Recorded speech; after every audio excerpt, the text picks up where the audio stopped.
ఈరోజు వచ్చేసి మనకి gift Nifty almost 300 points positive కనిపిస్తుంది.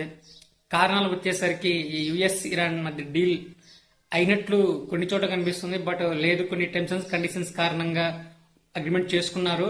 అంటే మెల్లమెల్లగా ప్రాజెక్టులు పూర్తి డీల్ చేసుకుంటారు. ప్రజెంట్ అయితే డీల్ కి ఓకే అనుకున్నట్టుగా కొన్ని చోట్ల వార్తలు కనిపిస్తున్నాయి.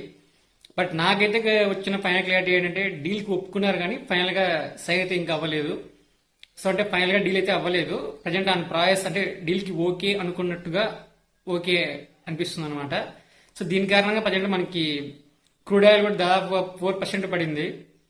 మనకి గిఫ్ట్ నిఫ్టీ వచ్చేసి ఆల్మోస్ట్ 300 పాయింట్లు పాజిటివ్ చూపిస్తుంది. అంటే ఈ రోజు ఇదే వార్త కన్ఫర్మ్ అయ్యింటే మనకి మార్కెట్ గ్యాప్ అప్ ఓపెన్ అయ్యి కొంచెం మంచిగా ర్యాలీ అవ్వడానికి ఛాన్స్ ఉంటుంది.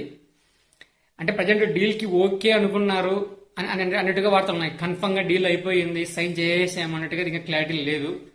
అంటే ఆల్మోస్ట్ 70-80% డీల్ ఓకే అయినట్టు, 100% అయితే కాదు. ప్రస్తుతానికి అయితే ఇది గుడ్ న్యూసే, ఇప్పుడు 100% కన్ఫర్మ్ గుడ్ న్యూస్ కాదు.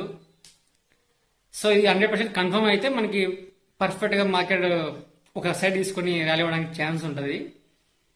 సో ఇది హ్యాపీ అంటే ఫుల్ హ్యాపీ న్యూస్ అయితే కాదు.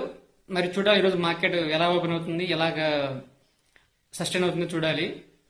సో ప్రజెంట్ గిఫ్ట్ నిఫ్టీ యొక్క విశేషాలు ఇవి. వీడియో నచ్చితే లైక్ చేయండి, షేర్ చేయండి, కానీ నచ్చితే ఫాలో అవ్వండి. ఈరోజు మార్కెట్ ఎలా ఓపెన్ అయ్యింది, ఎలా ఉండింది, ఎలా క్లోజ్ అయింది ఈవినింగ్ వీడియోతో కలుద్దాం.